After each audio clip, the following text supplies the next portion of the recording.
This video is sponsored by Ram Ram Group of Companies, co-sponsored by Nature House and भैया G silver coated इलायची। दोस्तों यही लाख टके का सवाल है कि पहले राणा सांगा पर की गई टिप्पणी के बाद करनी सेना ने पूरा माहौल बनाया, रामजीलाल सुमन के सिर पर इनाम रखा, फिर रामगोपाल यादव यानी कि प्रोफेसर साहब के लिए बदजुबानी की कि आंदोलन करेंगे तो दौड़ाकर पीटेंगे। फिर याद करिएगा अखिलेश यादव के लिए भी इनाम रख रहे थे। ऐसा क्या हुआ कि ये सारे के सारे अब अखिलेश भैया कर रहे हैं। ये इनसाइड स्टोरी यानी अंदर की खबर आपको दिखाने जा रहा हूं। चाचा यानी शिवपाल सिंह यादव की एक आखिरी नसीहत सामने आई, एक ऐसी नसीहत जिसने करनी सेना के हाथ पांव फुला दिए, उनको बता दिया कि थोड़ा संभल कर, अब किसी भी तरह की चीजें बर्दाश्त नहीं की जाएंगी। बहुत हुआ, आंदोलन तुमने भी किया, प्रदर्शन तुमने भी किया, बदजुबानी तुमने कर ली, इनाम तुमने रख लिए, हीरो बनने की कोशिश हो गई, तमाम चीजें तुमने कर ली, अब नहीं, अब चुपचाप बैठो। और हालत यह है कि सारे के सारे अखिलेश भैया कर रहे हैं। यही नहीं, अब खुलकर कह रहे हैं हुजूर बात सुनिए हमारी, हमारा कोई लेना देना नहीं है बीजेपी से, हमारा कोई लेना देना नहीं है योगी आदित्यनाथ से, जो कल तक चीख चीख कर इनाम रख रहे थे कि जाओ जाकर पीटो, ये करो वो करो, तमाम बातें कह रहे थे ना। अब वो कह रहे हैं कि हम मानहानि का दावा कर देंगे अगर हम पे दोबारा आरोप लगाया कि हमने योगी आदित्यनाथ से या फिर सरकार से या फिर बीजेपी से किसी भी तरह का पैसा लिया हो। यही नहीं, कुछ तो ऐसे अब अखिलेश भैया करने पर उतर आए हैं। नमस्कार, मैं हूं प्रज्वल गौतम और आप देख रहे हैं खबर चौक। मैं पिछली वीडियो में भी आपको बताया था कि जब आगरा पहुंचे थे अखिलेश यादव, तब वो अकेले नहीं थे, उनको पता है कि चाचा उन पर नजर रखे हुए हैं। मैं ये नहीं कह रहा कि अखिलेश यादव अपने आप में इतने मजबूत हैं, लेकिन उसके बावजूद ये परिवार का संगठित होना, वो लोग कहते हैं ना कि परिवारवादी हैं, ये हैं वो हैं, तमाम बातें करते रहिए, लेकिन जब जब ये परिवार एकजुट होता है ना, सामने वाले की सांसें उखड़ जाती है। उखड़ गई ना, उखड़ रही है ना, हर चुनाव में देख लीजिए उखड़ रही है ना। तो वहीं जिन करनी सेना को एक्सपोर्ट करके लाए थे उत्तर प्रदेश के अंदर कि माहौल क्रिएट कर लेंगे उसी के नाम पर, उनकी भी सांसें उखड़ गई हैं। कल तलक धमकी देने वाले अब मानहानि की बात करने लगे हैं। कल तलक अखिलेश पर इनाम रखने वाले अखिलेश भैया करने लगे हैं। कल तलक कह रहे थे कि हम देख लेंगे, कर लेंगे, ये कर देंगे, वो कर देंगे। याद है ना, वो राणा सांगा की जयंती के कार्यक्रम के दौरान एक लड़का था छटांग का, धमकी दे रहा था अखिलेश यादव के लिए, क्या कह रहा था, याद है ना। तो वही अब वहीं ये सारी चीजों में समझ में आ रहा है, वो खुद डरे हुए हैं और पुलिस वालों से कह रहे हैं हमें बचा लो, हमें बचा लो। इस सारी चीजें आज आपको दिखाने जा रहा हूं कि जो हालात ये पलटे कैसे, 10 दिन के अंदर चीजें पलट कैसे गई, धमकी देने वाले अब शांति दूत कैसे बन गए। इसके पीछे चाचा की एक नसीहत है और उस नसीहत को आज मैं आपको दिखाऊंगा कि कैसे उन्होंने बड़े आराम से समझा दिया है। सबसे पहले मैं एक बयान दिखाने जा रहा हूं, पहले ये पढ़िए। ये राकेश सिंह रघुवंशी हैं। दरअसल राकेश सिंह रघुवंशी हैं कौन, पहले आप समझिए। ये करनी सेना के, ये श्री राष्ट्रीय राजपूत करनी सेना के उत्तर प्रदेश और प्रभारी जम्मू कश्मीर के हैं, प्रदेश अध्यक्ष हैं ये। तो राकेश सिंह रघुवंशी भी बहुत दिनों से कभी ये कभी वो, हम ये हो जाएगा वो हो जाएगा। इनकी भाषा शैली पढ़िए, कब का है, 16 अप्रैल का, 16 अप्रैल को, क्योंकि 19 तारीख को सबको पता था कि 19 तारीख को पहुंचने जा रहे हैं। तो अब क्या लिख रहे हैं, अखिलेश भैया कह रहे हैं, अखिलेश भैया, अखिलेश यादव, टीपू, तुम ये वो गंदगी जो उगलने वाले थे, अब अखिलेश भैया पर आ गए। अखिलेश भैया कह रहे हैं कि करनी सेना से अच्छे संबंध हैं और रामजीलाल सुमन से भी इनके अच्छे संबंध हैं। ये कहना क्या चाहते हैं समझ से परे है। ये अब अखिलेश भैया पर उतरा है। कितने शालीन, अब ऐसा लग रहा है सिर्फ विरोध कर रहे हैं, जो मेरे ख्याल से लोकतंत्र में सबको करने का अधिकार है और सबको करना चाहिए। दरअसल अखिलेश यादव ने कहा था करनी सेना से हमारे भी अच्छे संबंध है, क्या है, लेकिन मैंने आपको बताया ना, करनी सेना एक होती तो बात अलग है, वो वाली अलग, वाले भाई साहब की अलग करनी सेना है, उनकी अलग है। मैंने कहा राजस्थान में जाकर देखिए, आपको चप्पे चप्पे पर करनी सेना दिख जाएगी, हर करनी सेना अलग होगी। ये नहीं कि सारे एक साथ ना, वो अलग वाली गुट के हैं, वो अलग वाले गुट के हैं, वो उनका गुट है, ये इनका गुट है, ये इनका गुट है, ऐसे गुट बने हुए करनी सेना के राजस्थान में।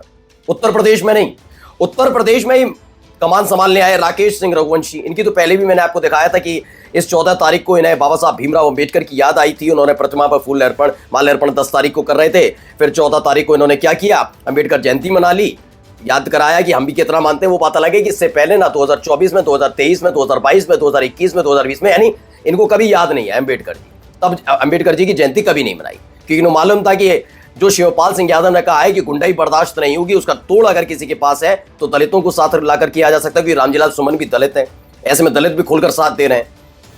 ये बहन जी को बुला लीजिए, अंबेडकर जी के हितैषी बन जाइए, उनके ऐसे बन जाइए, उनके बहुत बड़े चेले हैं ये, लेकिन कोई काम नहीं आया, कुछ नहीं हो पाया। अब 16 तारीख को ही अखिलेश भैया पर आ जाते हैं। पहले राकेश सिंह रघुवंशी साहब की एक बयान सुनाने जा रहा हूं, वो बयान आप जरा सुनिए क्या कहते हुए नजर आते हैं। सुनिए ये क्या कह रहे हैं। के कुछ नेताओं द्वारा ये वीडियो प्रसारित किया गया और कहा गया कि करणी सेना का कोई भी पदाधिकारी जिस चौराहे पे मिलेगा हम उसको जिंदा। उसी संदर्भ में आज कमिश्नर साहब से हम लोग मिलने आए थे कि हम करणी सेना के लोग यहाँ बनारस में भी हैं और लखनऊ से मैं चल करके आया था कि अगर करणी सेना वालों को अगर जिंदा जला देने से समाजवादी पार्टी को खुशी होती है, क्या लगता है समाजवादी पार्टी को कि देश तरक्की करेगा, देश में विकास आएगा, तो हम बलिदान कौम से आते हैं, क्षत्रिय कौम से आते हैं, हमारे पूर्वजों ने बलिदान दिया इस देश के लिए।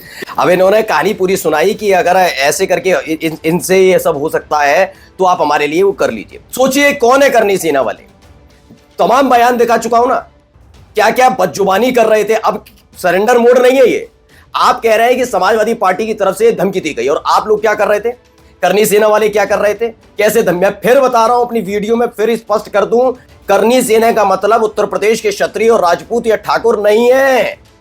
ये पढ़ी लिखी कौम है, समझदार कौम है, ये समझदार जात के लोग हैं, ये जानते हैं कि किसको खुश करने के लिए और कहां से अचानक से करणी सेना उत्तर प्रदेश में अति सक्रिय हो गई है, किसके इशारे पर हो रहा है, सबको पता है।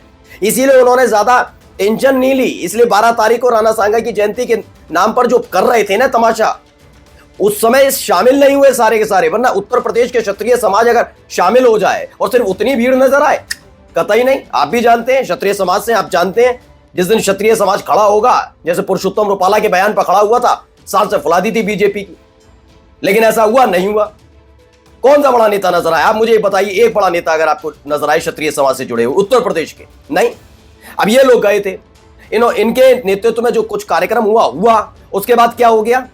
अब कैसे बात कर रहे हैं कि हाँ अगर हमें धमकी दी जा रही है तो हम तो पहले तो पुलिस वालों के पास जा रहे हैं, हमें कर लीजिए, बचा लीजिए। चलिए ठीक है, वो होना भी चाहिए अगर ऐसा कोई बयान है।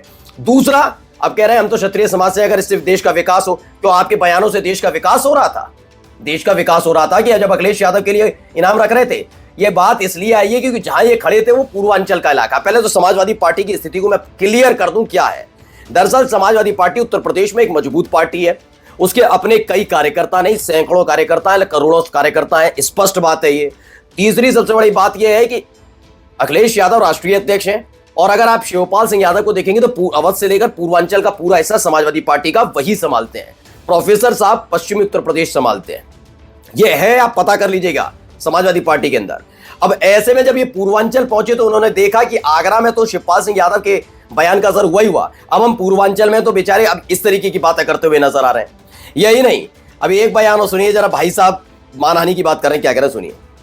अखिलेश यादव जी बयान दे रहे थे, करणी सेना योगी की सेना है, करणी सेना को सरकार फंडिंग करती है। मैं एक बात पूछना चाहता हूँ कि क्या मैं आपके खिलाफ मानहानि का केस करूं क्या? आप कोई इस तरीके का एलिगेशन एक सामाजिक संगठन को लगा रहे हैं, क्या आपके पास कोई इस तरीके का रिकॉर्ड है क्या? सोचिए, मैंने कहा ना शुरुआत में, अब आप इनके भाषा शैली समझिए, पहले वाली और आज वाली। ये 10 दिनों में क्या घटा। 10 तारीख को इन्होंने माहौल क्रिएट किया, मायावती जी आ जाएं। 12 तारीख को कार्यक्रम, राणा सांगा की जयंती मनानी चाहिए शांतिपूर्वक तरीके से, और उनके बारे में दुनिया और देश को बताना चाहिए, हमारी नई पीढ़ी को बताना चाहिए। कर क्या रहे थे समाजवादी पार्टी, और फिर कह रहे हैं कि हमारे पास कोई सबूत, क्या इनके पास कोई सबूत है क्या? आपको क्या करना चाहिए, तो कर क्या रहे थे, शक्ति प्रदर्शन कर रहे थे, हथियार लहरा रहे थे। मैं ये नहीं कह रहा कि आपका कोई है नहीं है ऑर्गेनाइजेशन से लेना देना, लेकिन हकीकत तो यह है कि जिस एक तरीके से आपने प्रदर्शन किया, और वो अगर दूसरी जाति या दूसरे समुदाय का व्यक्ति कर देगा तो उसके खिलाफ कितनी सख्त कार्रवाई उत्तर प्रदेश में होगी, सब जानते हैं। लेकिन आप लोगों पर प्यार क्यों बरसा, ये पहला सवाल तो आप लोगों को पहले आकर पूछना चाहिए। हमने ये सब किया तो हमारे खिलाफ कार्रवाई क्यों नहीं हुई, पहला। दूसरा, आप क्या कर रहे हैं, आप ही की, मैं ये नहीं कह रहा इनकी कोई, क्योंकि करणी सेना बहुत सारी बटी हुई है, उसी करणी सेना के कार्यकर्ता नेता धमकी दे रहे थे अखिलेश यादव, वो कहां रफू चक्कर हो गई। 16 तारीख को 15 तारीख को पहुंचते हैं योगी आदित्यनाथ, तो देखने की क्या देखा जाए क्या होगा, वो खाली मैदान पड़ा मिलता है। 19 तारीख को अखिलेश यादव पहुंचते हैं, और शिवपाल सिंह यादव वाली खबर मैंने दिखाई दी, कहां थे, सैफई में मौजूद थे। 1 घंटे की दूरी थी वहां से आगरा की, सिर्फ 1 घंटे की। तो ये तमाम चीजें हैं। शिवपाल सिंह यादव ने कह दिया कि आपका जो था वो हो गया, अब आप शांत बैठे रहो, ज्यादा करने की जरूरत नहीं है। और इसका असर देखने को मिला है, कल तक जो धमकी देते थे बेचारे खुद पीड़ित बने हुए हैं। नमस्कार। New public inter college Lucknow Admission open. For more information, call 0522 282232 or 7755 089585.